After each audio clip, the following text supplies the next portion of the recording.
મત કરો ન કે મારી નજર જો પડી જાય તો પછી મારી અડફેટમાં આવી જાઓ. એટલે પહેલાં તો સભાની શિસ્તતા આપણે રાખવી જોઈએ.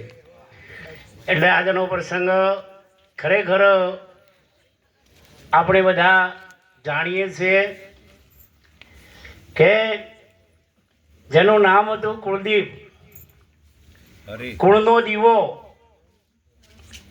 અને એ ઓછા જીવનમાં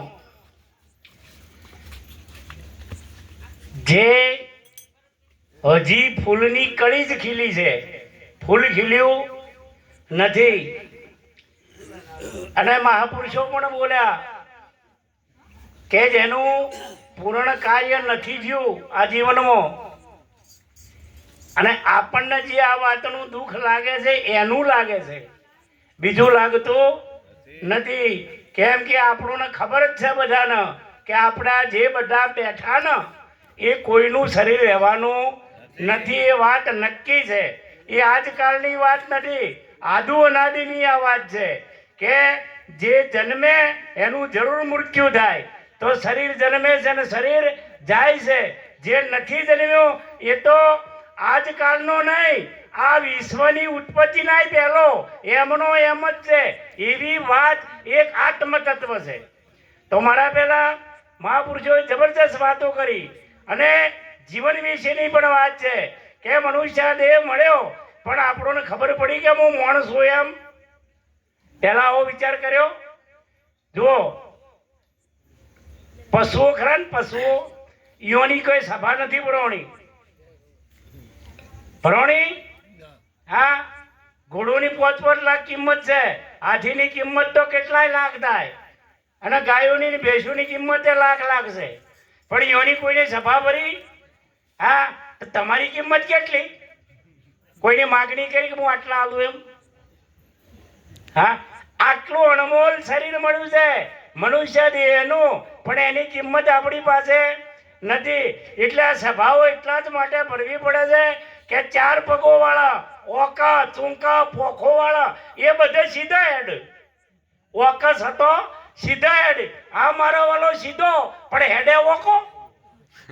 એટલે વાત શું છે કે પહેલા તો આપણે ઓક કાઢવા છે. શું કરવું છે? ઓક કાઢવા છે. બુદ્ધની જ્ઞાનની વાત તો પછી રહી, પહેલા તો ઓક કાઢો તમારા. અને જો ઓક નહીં જાય ને તો ગમે એટલા સીધા થયા છે ને. હમણાં મહારાજે કીધું તું ભર્યા બ્રહ્મ કે સંતોની પાસે બોધ લે પણ પંચશીલમાં એ ના રે. ફેર સંત ના દયા આવે ભાઈ મોણ થઈ જા. હા, હજી તક છે. પણ પેલો પાછો થોડા દાડા આવે અને પાછો ફેર હતો એનો. આપણે હાપ ધર્મ જાય ને એટલે તમે જાતે જોયો છે, ધર્મ જાય એટલી વાર સીધો દૂર, પછી બહાર આવે એટલે હતો એનો.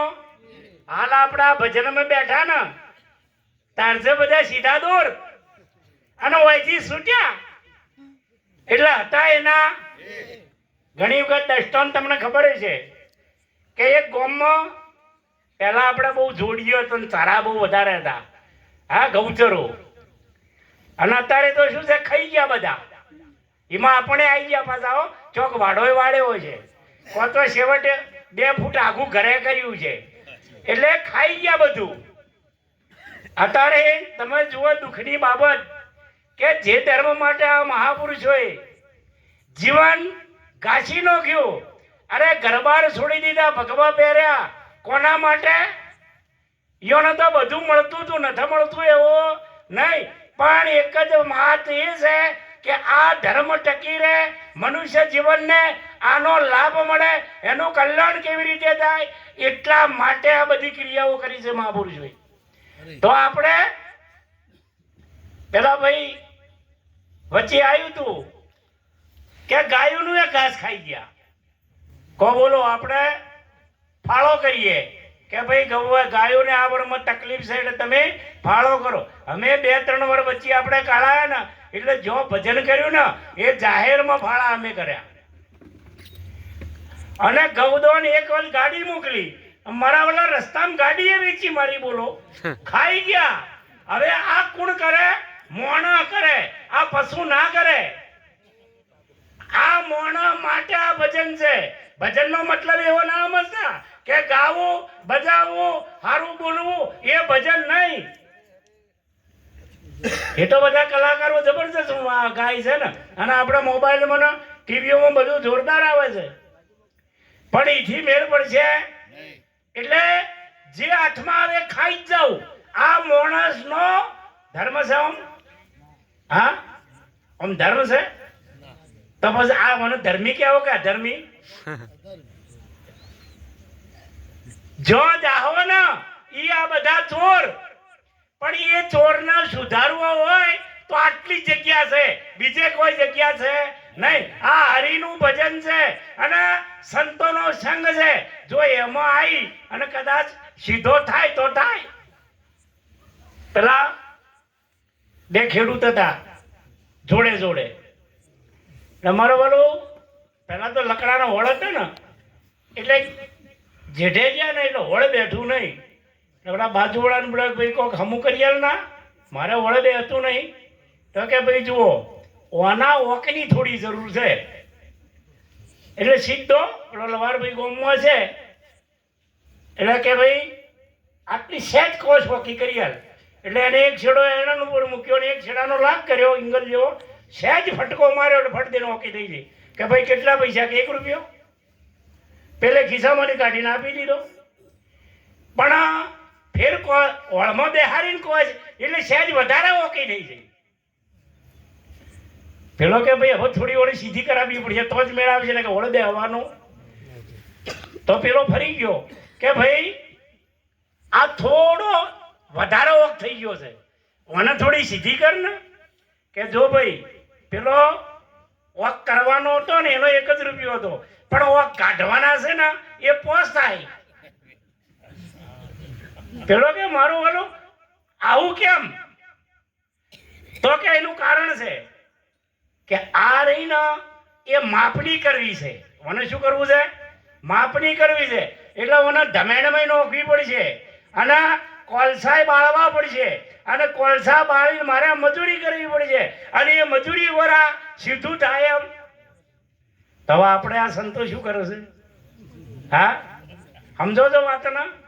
આ જીવન જગતના જીવો માટે હોમી દીધું. હમણાં બાપુ કહેતા હતા ભગવાન ભેગ ભગવાન કે 5 ગુરુ કર્યા. કેમ કર્યા? શું કરવા કર્યા? હા, ખાવાનું તો હાલ આ ધોળામાં હતું ને એટલું ને એટલું આ ભગવાન જ છે. બાપુને પૂછજો કેમ બાપજી બનાવેલું કોઈ 5 લાડવા ખાઈ જાવ છો?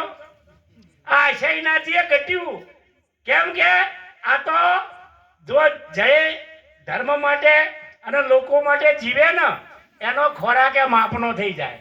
તમને એમ લાગે તો કેમ થઈ જાય કે એ ખાવા માટે જીવતા નથી, જીવતા માટે જ જમે છે, જીવવા જ માટે. તો બધા શું કરે છે? ખાવા માટે જીવે છે. કઈ 12 વાગે કઈ રોટલા થાય? હું સાચી વાત કે? હા, પાછા એવું કહેતા હોય તો મને કહેજો. દોરી મારા હાથમાં આવ્યા પાછી હવે હાકી છે ને. હા હા, તમને કહેજો, એકલા મેળવજો એને. પછી હું સીધા હોરાયો સીધા દોર કરી નાખું. એ લકડા સીધા કરે છે પાછા. મને સમાચાર છે રંધો મારીને હુવાળા કરે છે, પણ મોય રંધો મારીને જો આપણે પોતે હુવાળા ન થયા ને તો મેળ દેવાનો. તો પેલો ગૌચર હતું એટલે ગોમમાંથી થાય આપણે ચારવા છોડતા. પહેલા જૂના માણસોને ખબર છે.